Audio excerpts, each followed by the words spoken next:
বাড়িতে আসলে বাড়ির পরিবেশটা দেখলে আর ঢাকা শহর যাইতে মনে চায় না। মাটি খুবই উর্বর মাটি, গাছগাছালি লাগাইলে বেশি দিন লাগে না বড় হইতে, মাত্র অল্প কিছুদিন হয়, 2-3 বছরে গাছগুলা লাগাইছি, এত তাড়াতাড়ি গাছগুলা বিশাল বড় হয়ে গেছে। যত্ন করতে পারলাম না, ঢাকা শহরে থাইকা বাড়িতে আসা যাওয়া করে যত্ন করার কোনো সুযোগ নাই। অবহেলায় অযত্নে পড়া থাইকা আলহামদুলিল্লাহ গাছ এতটুকু হয়ে গেছে 3 বছরের মধ্যে। এখানে আরেকটা জায়গা ছিল, হাতে তো টাকা পয়সা নাই, বড় সমস্যা আছে, নাহলে এই জায়গাটা রাখতে পারলে ভালো হইতো। শুনতেছি জায়গাটা বিক্রি করব,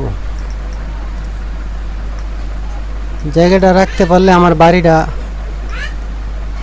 মন মতো হইতো।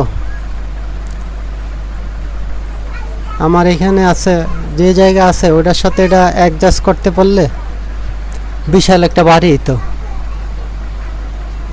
একসাথে কইরা মাটির মধ্যে জোর দিয়া গোবর সার, জৈব সার দিয়া আম বাগান বানাইলে দেখবার মতো একটা বাগান হইতো, বিশাল একটা বাগান হয়ে যেত এই জায়গাটা একসাথে রাখতে পারলে। তো বাড়ির কাজ দইরা তো একেবারে শূন্য হয়ে গেলাম, রাখার মতো ক্যাপাসিটি নাই। শুনতেছি জায়গাটা বিক্রি করব।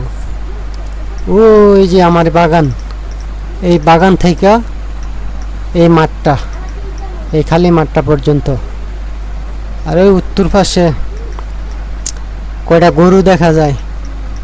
এই গরুগুলার আরো গরুগুলো হচ্ছে অর্ধেকের মধ্যে, গরুগুলার উত্তর পাশে আছে আরো 15% মতো। এই পুরাটা জায়গা একসাথে করতে পারলে আমার বাড়িটা বিশাল একটা বাড়ি হতো। একটা আম বাগান করলে এখান থেকে যথেষ্ট ইনকাম সোর্স আসতো। আসলে কথায় বলে না, পুঁজি ছাড়া রুজি করা যায় না, ওই রকম আর কি। ইনভেস্ট করতে পারলে ইনকাম হইতো। ইনভেস্ট করার মতন ওই রাস্তা তো পাইতেছি না। দেখি আল্লাহ যদি সুযোগ দেয়, যদি লম্বা সময় পাই, চেষ্টা করব জায়গাটা